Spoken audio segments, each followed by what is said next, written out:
อสมคำเขาลือว่าเป็นแดนที่สวยงาม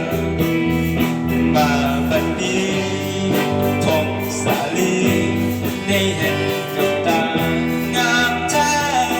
น้ำอุ่นไหลผ่านสดใสอาจเย็นได้เห็นป่านา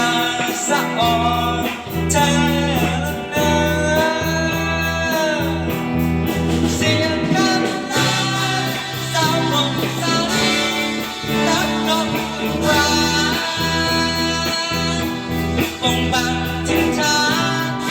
ออกแห่งงานอยู่ตามภูดอยจิตใจสิ้นสอยเมื่อได้มาแข่งของสาลีลงเอ่ยน้ำอุ่นที่แสนสดใส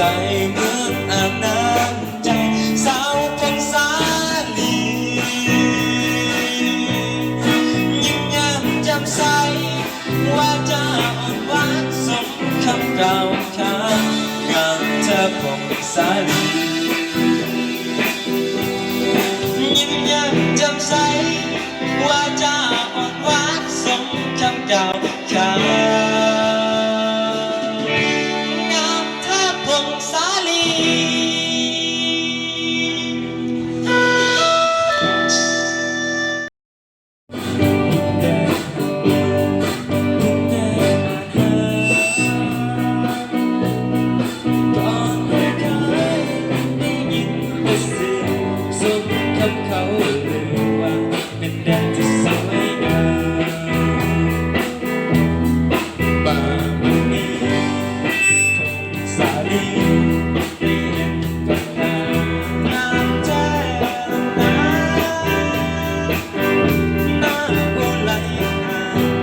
สดใสอาจเย็น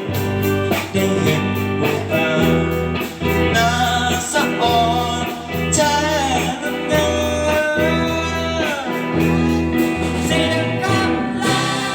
สาววงสาวลีนับนกร้าง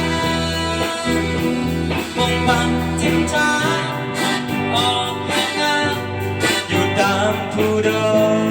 ยจิตใจสิ้นสอยเมื่อได้มาแค่พวกสาลีลงอาบน้ำอุ่นที่แสนสดใส